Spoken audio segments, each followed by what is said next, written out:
The Nigerian Werewolf, a true story. Welcome to Stories by King Chico.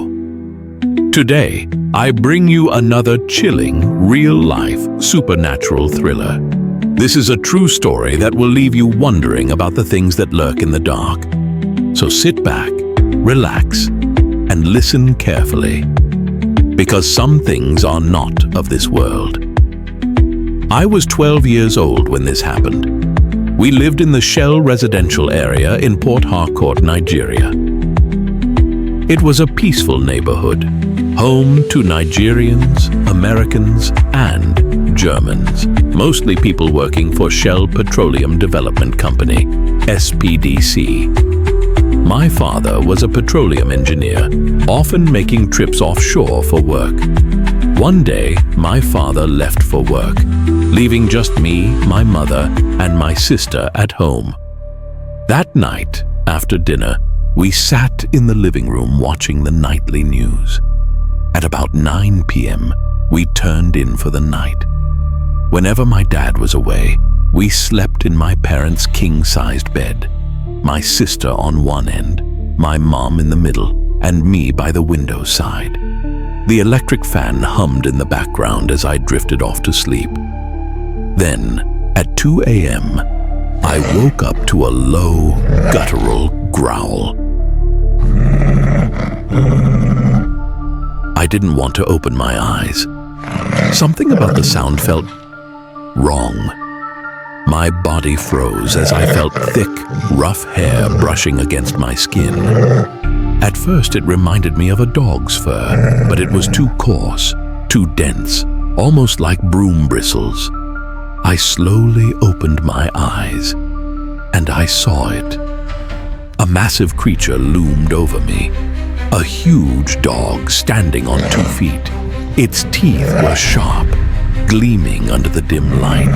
Its eyes glowed red and yellow, burning like embers. It stood there, breathing heavily, watching me. I could feel its breath. I turned slightly, and my heart nearly stopped. There were 2 more of them in the room. Each one was over 7 feet tall, covered in thick muscle, with clawed hands that looked sharp enough to rip through flesh. I shut my eyes instantly. I had never been so terrified in my life. The creature closest to me kept shoving me, as if trying to wake me up. My instincts screamed at me to keep pretending to sleep. Then I felt it, a sharp, stinging scratch on my thumb. But I didn't move. I stayed still, controlling my breathing, waiting for morning to come. When daylight finally broke, I woke up shaken, but alive. At breakfast, I told my mother everything. She listened, then shook her head and said, "Maybe it was just a bad dream." I knew what I had seen. Years later, I moved to America to study engineering. One night, I watched a movie called Dog Soldiers, a film about werewolves. And that's when it hit me. I saw it again. The creatures in the movie looked exactly like the ones I saw that night in Nigeria. Curious, I started researching werewolf legends, shapeshifters, and ancient folklore. The more I learned, the more unsettled I became. Then I remembered. I was scratched.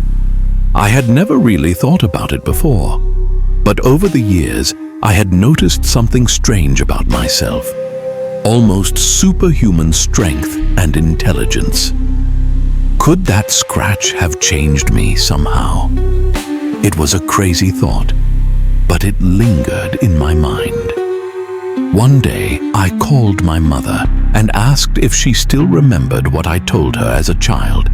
I expected her to dismiss it again, but this time, her answer shocked me.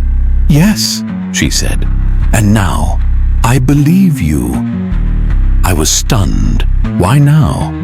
I never asked, and she never explained.